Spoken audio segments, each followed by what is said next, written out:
আসসালামু আলাইকুম, সবাই কেমন আছেন? আবারও ফিরে আসলাম ছোট্ট চুলায় রান্না করার জন্য।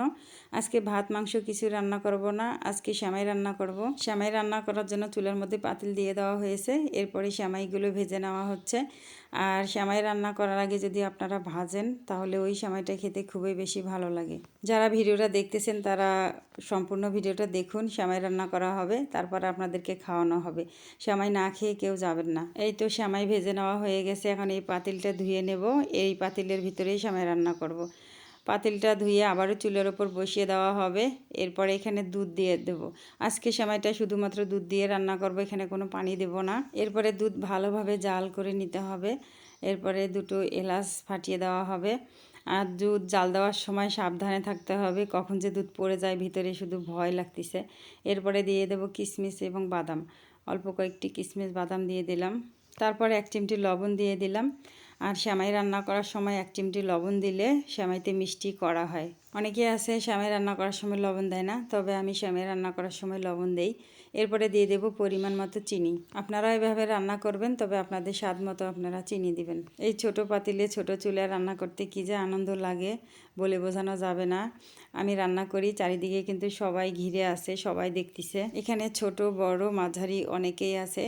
দুঃখের বিষয় আমি ক্যামেরাতে তাদেরকে নিতে পারছি না, তাদের ফেস দেখানো যাবে না। তবে রান্না শেষ হলে সবাই মিলে একসাথে খাবো, আপনারাও খাবেন।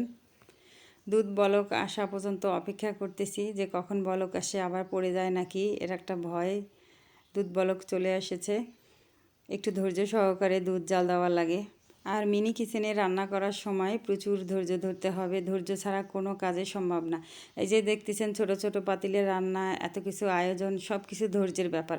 অনেক ধৈর্য নিয়েই শুরু করেছি, তবে আপনাদের সহযোগিতা ছাড়া কখনোই সামনে আগাতে পারবো না। সবাই আমার সাথে থাকবেন, আমাকে সাপোর্ট করবেন। আমার রান্না ভিডিও সম্পর্কে কারো যদি কোনো মতামত থাকে তাহলে কমেন্ট বক্সে লিখে যাবেন। বেশ কিছুক্ষণ থেকেই চুলার মধ্যে দুধ বসা ছিল, জাল হয়ে গেছে, দুধ ঘন হয়ে গেছে। এরপরে দিয়ে দেবো সেমাই। সেমাই চারিদিকে দিয়ে দিলাম। কত সুন্দর লাগতেছে দেখেন দৃশ্যটা। এভাবে সবগুলো সেমাই পাতিলের ভেতরে দিয়ে দেব। যদিও ছোট কিচেনে ছোট পাতিলে ছোট আয়োজন, এর স্বাদ কিন্তু দুর্দান্ত মজার হয়েছে। এখন একটা চামচ দিয়ে সেমাইটা নাড়াচাড়া দিয়ে দেব। তারপর এটা চুলা থেকে নামিয়ে নেব, কারণ সেমাই যখন চুলা থেকে নামিয়ে নেবেন তারপরে কিন্তু সেমাই ঘন হয়ে যাবে। সেমাইটা ঘন হওয়া পর্যন্ত অপেক্ষা করব। এরপরে দেখব কেমন হয়েছে। এই দেখেন সেমাইটা ঘন হয়ে গেছে। এখন একটা ফ্রিজের মধ্যে উঠিয়ে নেব। এই দেখেন সেমাইটা কত সুন্দর দেখতে হয়েছে, আর খেতে কিন্তু অনেক মজার হয়েছে। আপনাদেরকে বলছিলাম সেমাই না খেয়ে কেউ যাবেন না, সেমাই রান্না করা হয়ে গেছে। এখন সবাই আসেন, কমেন্টে জানান কে কে এখন পর্যন্ত আসেন। বেশি তো দিতে পারবো না, সবাইকে 2 চামচ করে দিয়ে দেব। সবাই 2 চামচ খেয়ে সন্তুষ্ট থাকেন।